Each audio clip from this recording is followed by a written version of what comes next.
Bonjour à toutes et à tous et bienvenue pour une nouvelle interview sur la radio officielle du Salon des Entrepreneuriales, la radio du Salon des dirigeants d'entreprise. Et je suis accompagné aujourd'hui de Charles Anginesi, président du département des Alpes-Maritimes, président de la communauté des communes des Alpes d'Azur. Bonjour Monsieur Ginesi, comment allez-vous? Bonjour, très bien. Est-ce que vous pouvez nous expliquer un petit peu dans quel cadre vous intervenez aujourd'hui au Salon des Entrepreneuriales? Dans les cadres de toutes mes responsabilités politiques pour lesquelles je pense que l'entreprise est toujours au cœur du système, est toujours au cœur de la vitalité, de cette volonté que nous avons de créer des emplois un peu partout sur le territoire, de pouvoir donner de l'économie, du travail à tout le monde, et l'entreprise est au cœur de ce dispositif. Donc l'argent public sert aussi à ça.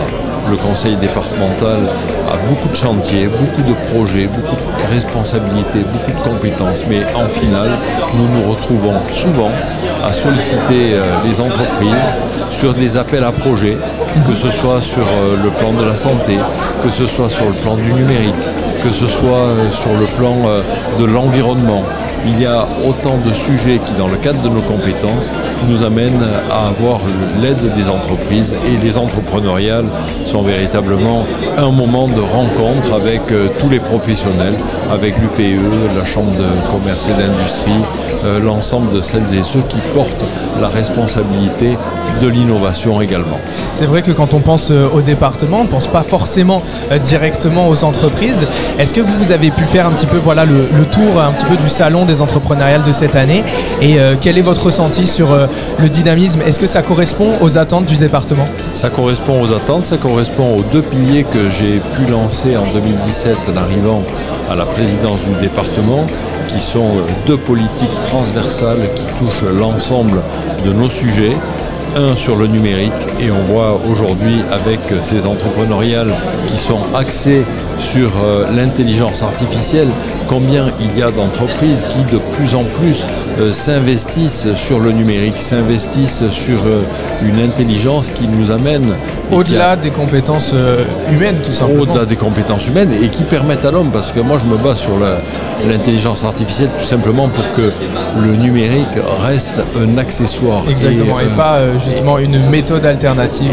Et que l'homme ne soit pas asservi au numérique, c'est l'inverse qui doit se produire. C'est pour cette raison qu'il faut savoir jusqu'où l'intelligence artificielle, entre guillemets, doit aller. Oui, pour nous, pouvoir s'en servir comme un outil.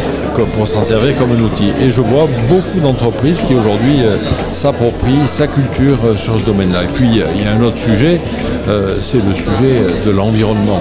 On a vu l'été que nous venons de passer, de subir, au-delà de la tempête Alex, qui nous occupe depuis octobre 2020. Oui, et qui a touché énormément les vallées. C'est un signe caractéristique des caprices du temps, qui peut se déclencher de manière de plus en plus tropicale, de plus en plus catastrophique.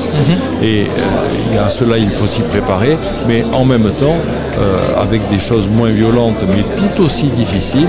On a vécu un été très chaud, on voit les approvisionnements en eau poser des soucis, et là aussi, l'entreprise, l'innovation, cette capacité d'adaptation à créer, à mieux consommer, à moins consommer, que ce soit sur les énergies où la montée des prix est en train de flamber, ou que ce soit sur les énergies fossiles, nous conduit à être très très présents. Alors c'est avec beaucoup de plaisir que je visite aujourd'hui ces entrepreneuriales et que je découvre les innovations, la modernité dans laquelle tous ces chefs d'entreprise rentrent. Et puis au cœur de tout ça, je trouve qu'il y a aussi beaucoup de gens qui s'intéressent à la formation, à l'insertion.